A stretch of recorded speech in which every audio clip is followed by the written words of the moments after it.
bien. En fait, moi, il y a un truc, j'ai un peu du mal en fait avec l'Afrique, enfin avec l'Afrique, non, je vais parler de mon pays, de ce que je connais.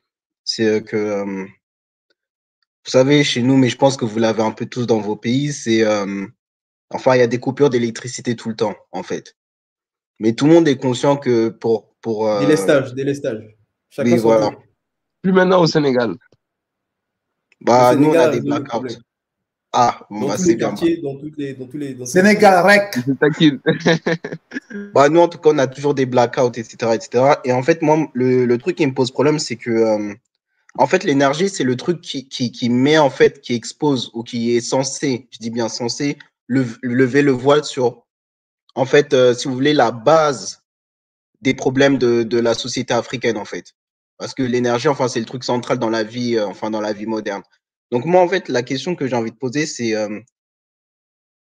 bon, en fait, il y a deux questions, mais c'est une question qui va un peu en marge du sujet, mais j'utilise l'électricité, en fait, pour quand même y arriver, vous allez comprendre. Moi, par exemple, je suis issu d'un pays, je m'en rappelle, on coupait l'électricité, enfin, on coupe toujours d'ailleurs, et on peut vous couper l'électricité pendant plusieurs jours. Moi, apparemment, à Accra, apparemment, c'est moins que là où j'ai vécu à Koumassé, et apparemment, même, il y a des gens, des étrangers, quand ils viennent au Ghana, ils disent que nous, on a beaucoup d'électricité comparé à eux, et quand ils me disent ça, moi, je comprends pas. C'est-à-dire que pour moi, euh, ils sont en train de dire qu'on s'en sort bien, alors que moi, je trouve que c'est mauvais, mais bref. Et en fait, le truc, c'est la passivité des gens. Parce que au moins, ça, c'est une chose, on voit, en fait, c'est quelque chose, ça dérange tout le monde, si vous voyez ce que je veux dire. Dans la vie de tous les jours, ça dérange tout le monde. Les gens sont obligés d'utiliser des générateurs externes, etc.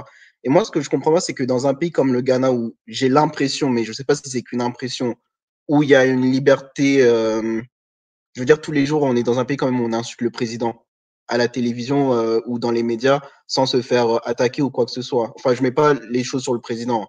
Mais je sais que Afrofilo va me dire il y a un problème plus global, culturel, machin, etc., etc.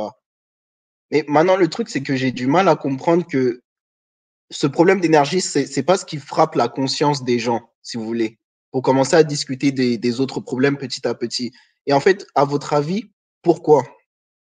Ça, c'est la première question. Enfin, c'est quoi la question? Que les gens ne soient pas réactifs par rapport au problème de délestage, de manque d'énergie, des choses comme ça? Exactement. On va dire c'est une question, mais après tu sais c'est la question, c'est en fait la question plus large. Pourquoi les gens restent passifs vis-à-vis des problèmes? Mais en fait l'énergie pour moi c'est le problème numéro un, tu vois. Enfin c'est le problème qui permet d'exposer un peu tous les autres problèmes de l'Afrique. Je sais pas si tu as compris. Oui, oui, bien sûr. Plusieurs éléments. Plusieurs éléments. Enfin, ta question, c'est un peu, ça ressemble un peu à la question de Derek tout à l'heure en disant que oui, Exactement. on a un peu le rapport métaphysique à l'énergie. Pour moi, en fait, c'est pas une question qui touche qu'à l'énergie ou comment dire, à une sorte de consensus par rapport à des difficultés. Enfin, moi, je pense que c'est comment dire, en fait, c'est une atmosphère en fait, c'est un environnement global dans lequel on est et comment dire, quelque part le remettre en cause, quelque part, comment dire, c'est remettre en cause des fonctionnements ou comment dire, des manières de fonctionner qu'on a depuis longtemps. Je vais donner un exemple très simple. Mettons, je vais parler d'un pays, ça s'appelle le Gondwana. Allez, Gondwana, un pays, le Gondwana. Au Gondwana, il y a une société d'électricité au Gondwana. Voilà, c'est le Gondwana, c'est pas moi, c'est le président, c'est Maman d'ailleurs. Tu parles en parabole, mais non.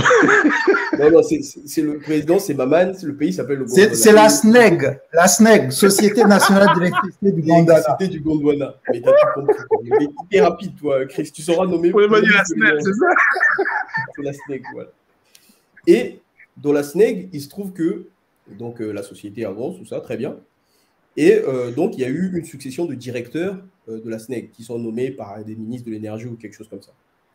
Chaque fois qu'un directeur arrive, il vient toujours avec ses gens. Lui, il vient avec ses gens. C'est-à-dire que lui, il débarque avec ses gens. Les gens avec qui il débarque, compétents, pas compétents, il y en a qui sont compétents, il y en a qui ne sont pas compétents. Voilà. Voilà, il y a de tout. Sauf que, vu que ça se succède, celui qui arrive, parce que c'est une direction centrale et puis il y a des directeurs de plusieurs départements, etc. Donc, il y a quand même un jeu naturel d'évolution de les directions, etc. Et donc, quand il y en a un qui part, naturellement, il y a quelques personnes qui partent avec lui et puis il y en a d'autres qui restent.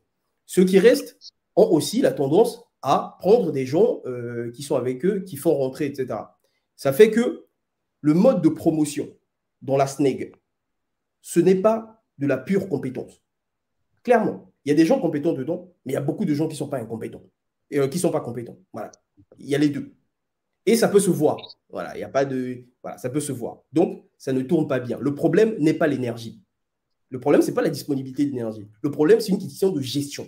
En réalité, tu prends 20 ingénieurs qui sortent d'école, tu les fais chapeauter par 5 ingénieurs qui sont bien capés, qui ont travaillé pendant des années et qui ont, je ne sais pas moi, 40 ans d'expérience. Et puis, en dessous, tu fais recruter des gars qui ont des compétences et qui veulent travailler. Vous remplacez tous les anciens gars là par eux, ils te font tourner le truc nickel. Il n'y a jamais de coupure. Le truc tourne au carré.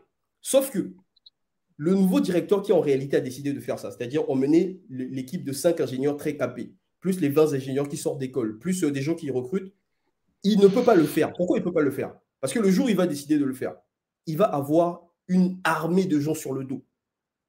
Une armée de gens sur le dos. Parce que quand tu vas commencer à expliquer que, mais mon gars, toi, tu n'es pas très rentable. À un moment donné, qu'est-ce qu'on fait? Le gars, il va commencer à avoir des représailles sur toi. Il va maudire le gars.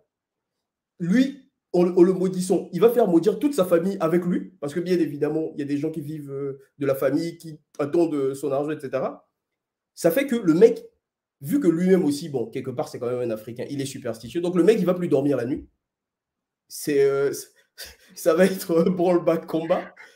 Non, mais ce que je te raconte là, je ne sais pas. Moi, je ne sais pas vos pays africains, je ne sais pas. Mais le Gondwana, c'est comme ça. Voilà. C'est aussi simple que ça. Maintenant, vous allez venir ici nous expliquer que oui, en réalité, c'est je ne sais pas quoi. Oui, c'est un président étranger qui est venu placer le président Maman du Gondwana, etc. Même si le président Maman s'installe lui-même, les mentalités là ne disparaîtront pas. Merci en fait d'avoir parlé des mentalités. Par contre, ce qui peut être fait par la tête, par le président Maman, c'est combattre ça. Mais le fait que le président Maman combatte ça, il le combat. Attention, ça ne veut pas dire qu'il le fait naturellement et puis les gens vont accepter. Ça veut dire qu'il le combat. C'est pour ça que par exemple, au Rwanda, il y a des trucs d'incarcération pour les gens qui sont têtus. Tu es têtu, allez, tu vas là-bas. Voilà. Donc, si le président du Rwanda dit tu n'es pas compétent, tu commences à dire oui, tu commences à le haïr, tu commences à dire oui, mais lui, il est méchant, tout ça. Bon, mais tu n'es pas compétent, tu es méchant. Allez, tu vas dans la prison des gens qui sont pas.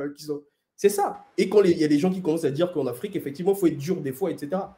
Qu'est-ce que ça veut dire? Parce que dans ce cas où le président Maman combat les mentalités, ça ne veut pas dire qu'il accompagne, ça veut dire qu'il combat. Ça veut dire que le président qui était avant Maman, il accompagnait.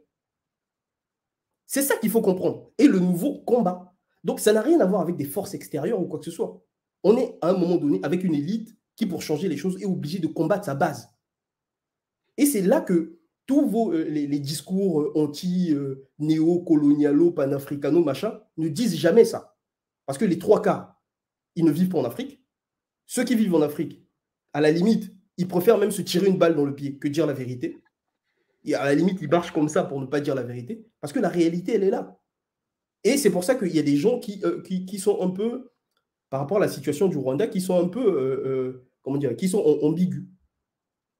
Parce qu'à un moment donné, quand tu veux mettre en place des choses, il faut que tu ailles contre la vision d'une société. Donc, ça implique des rapports de force. Donc, ça implique que celui qui est têtu et qui, comme il n'y a pas de reconnaissance de mérite, donc il y a beaucoup de gens têtus. C'est ça. Quand il n'y a pas de reconnaissance de mérite, il y a beaucoup de gens têtus. Pourquoi Chris passe devant moi? Puisqu'il n'y a pas, c'est pas le mérite qui justifie que Chris passe devant moi. Donc, pourquoi Chris? Donc, jalousie. Pourquoi c'est toi, etc. On est tous égaux, on est tous des bons tours. Chris, en plus, Chris, il est plus jeune que moi. Comment Chris, c'est un enfant que j'ai vu ici là. Ça, c'est l'enfant. Ça, c'est pas les enfants qui s'amusaient. C'est un petit qui joue au foot en caleçon devant moi. Il est parti hier en Europe là. Il a eu son petit diplôme là en Angleterre. Il revient ici là. Il veut nous montrer c'est quoi la science. Mais nous, on a fait la science depuis 1965. Hein, on a converti les énergies ici là. Ça, c'est des enfants qu'on a vus. Tout ça, vous ne voulez pas prendre ça en compte, les Africains. Mais justement, c'est bien. En fait, Ouais. Ce que tu dis, c'est